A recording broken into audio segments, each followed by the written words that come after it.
Kira-kira begitu ceritanya.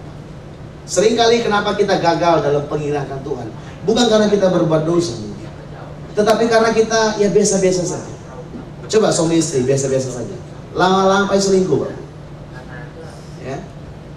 Coba anak kita sekolah biasa-biasa saja, lama-lama nggak naik kelas, Bu. Betul nggak, Bu? Ya. Kalau makannya biasa-biasa aja, nggak tegak badannya, nggak keren badannya, nggak kuat. Ya. Ada banyak orang Kristen yang memandang Yesus sebagai ya tahulah, pokoknya kita tahulah, lahir karena domba, ya gimana kita tahu. Tapi mereka tidak punya kekaguman, tidak memiliki penghormatan yang sungguh akan Tuhan, tidak memandang dia sebagai raja yang besar. Nah kadang-kadang perlu Tuhan izinkan masalah, dan di tengah masalah kita ketemu Yesus, baru kebuka mata kita. Oh iya ya, dia dahsyat, dia luar biasa. Amin. Amin. Nah, sekarang kita akan belajar lebih lanjut tentang spirit of mediocrity. Ya, sama-sama bilang mediocrity. 1, 2, 3. Mediocrity. Suam-suam katakan. Biasa-biasa katakan. Nah, ngomong kiri kanan. Pak, awas ya, jangan suam-suam. Bilang, ayo Bu, ojo suam-suam. Ya, ojo suam-suam. Nah, sekarang mari kita buka kitab Wahyu. Ya, kita akan buka kitab Wahyu. Kita akan masuk kepada pesan Tuhan bagi kita di awal bulan April ini, ya. Kitab Wahyu pasal yang ketiga kita akan baca bersama-sama.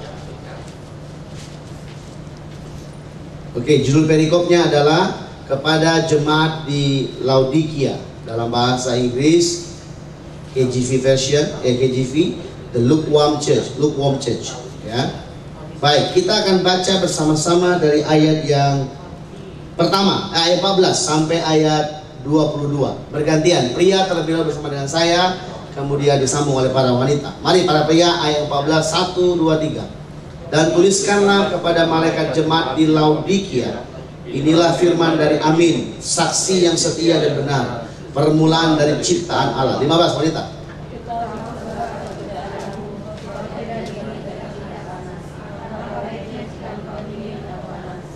16. Jadi karena engkau suam-suam kuku dan tidak dingin atau panas, aku akan memuntahkan engkau dari mulutku. 17.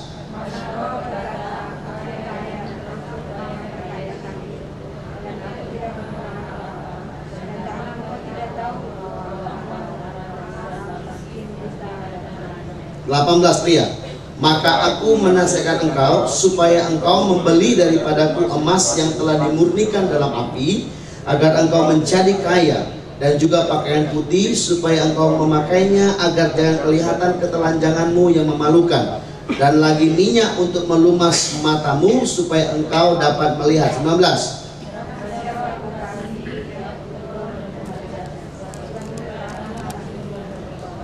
Pria, lihat, aku berdiri di muka pintu dan mengetok.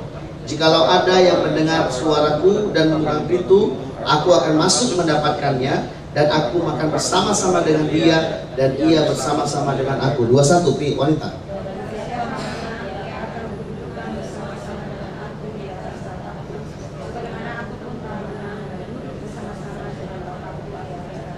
Dua-dua sama-sama. 1, 2, 3.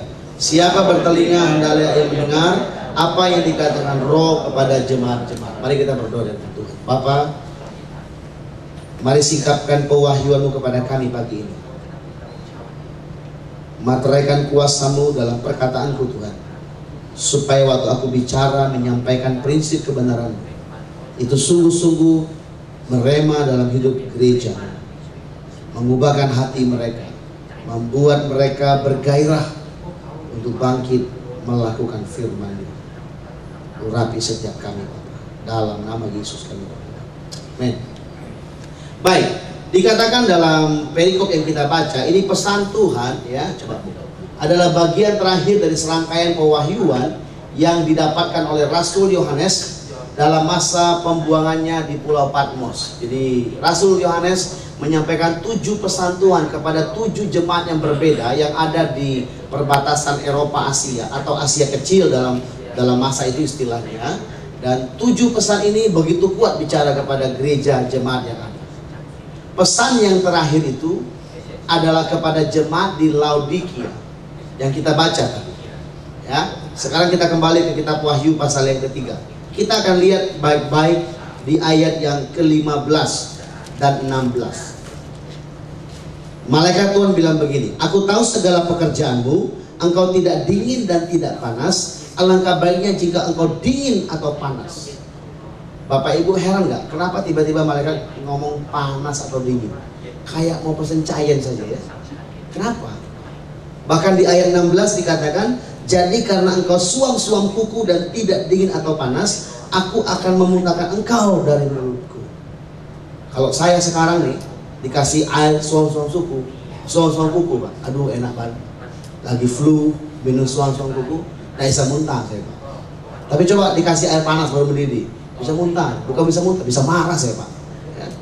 Apalagi air dingin gembletekan, sekali minum giginya rontok semua Pak. Nggak bisa. Tapi kenapa Bapak Ibu pernah pikir nggak? Kenapa suam-suam kuku Tuhan muntahkan? Coba pikir baik-baik. Ya. Yang bawa air minum, ada nggak air minum yang berdiri di botol? Nggak ada kan? Ada air minum yang es, berapa derajat di situ? 20 derajat di bawah, ada nggak? Nggak ada kan? Tetap air yang hangat-hangat kuku, ataupun air yang sudah biasa, yang bisa kita minum. Tapi anehnya, kondisi yang seperti itu, Tuhan katakan dia muntahkan. Ya, perhatikan baik-baik. Tuhan sedang bicara lewat perumpamaan. Saya belajar tentang kota Laodikia. Kita lihat di ayat yang ke-17, 18, 17 lah. Dikatakan bagaimana kota itu, jemaat itu jemaat yang kaya. Nah, sejarah mengatakan, sejarah mencatat, di Alkitab tidak ada. Tapi di sejarah waktu berita ini ditulis, sejarah mencatat bahwa kota Laodikia, saya baca ya, adalah kota yang kaya karena kemajuan dalam bidang pengobatan.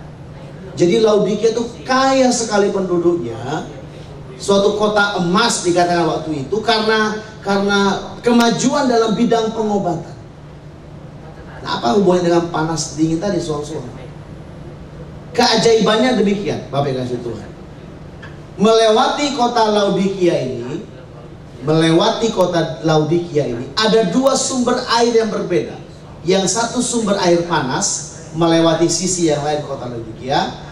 Yang satu lagi sumber air yang biasa, air pegul, air dingin, yang melewati sisi yang lain. Nah, kedua aliran air ini itu sangat menguntungkan penduduk kota Laodikia. Makanya dikatakan mereka sangat kaya.